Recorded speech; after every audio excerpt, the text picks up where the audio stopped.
of course, dear friend, nobody else. Dear friend? When? How? Oh, tell me, Mr. Novak, tell me! Well, let's see. Let me think. When I left the cafe last night, I had the oddest feeling that someone was following me. And I kept looking back and there was, A young man? a man. And when I was almost home, he came up to me and started asking questions about you and me. What sort of questions? Oh, just the ones you'd expect. But I want to know the words he said. Why, I'm not the best at remembering exact words. Draw! Please. Well,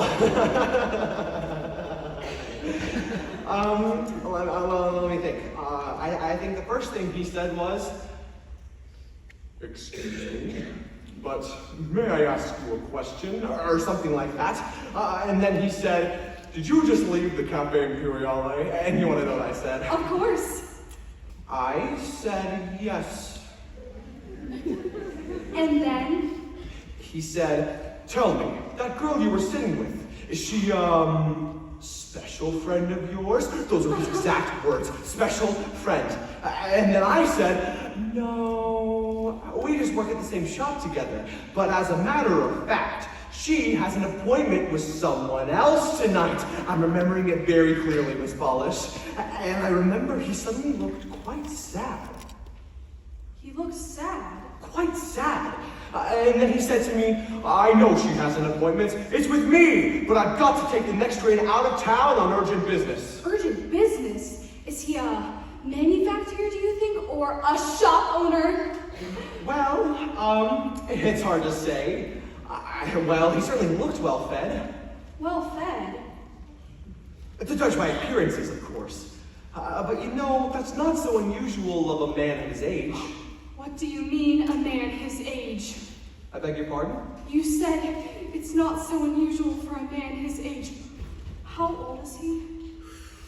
Well, you do realize it was a dark night.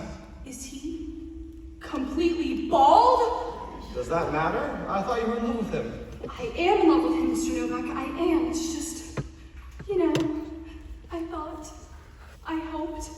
I'm so ashamed of myself, as if appearances made a difference. The important thing is the letters. Just look at all the immortal works of art, the rapturous love stories that were written by elderly men, bald men, fat men, with indigestion and terrible tempers, but somewhere deep inside, they had the magic. And that's a glory beyond estimation. You put that very well, Miss Polish. I feel very well. Oh, I feel marvelous. Oh, thank you, Mr. Novak. Thank you for coming here today. Thank you for my life. I'm going to write to him this very minute, so he'll have a letter waiting. But I won't mention you, since that might be embarrassing. Yes, of course, absolutely.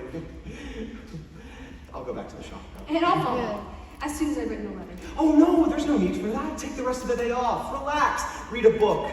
Have you finished Anna Karenina yet? Oh yes, a long time ago. So have I. And yet it's remarkable how much of it stays with me. I mean, every platform, every station platform with a train puffing in is Anna's platform, wherever it may be. And I can see her, actually see her, walk out of the crowd and slowly towards her death.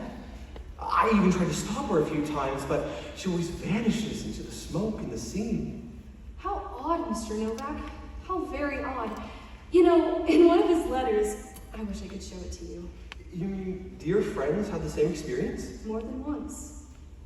Well, goodbye, Miss Polish. Goodbye. Oh, Mr. Novak, may I tell you something quite sincerely? I like you, Mr. Novak. Really, I like you. Well, thank you, Miss Polish. I'll see you in the morning.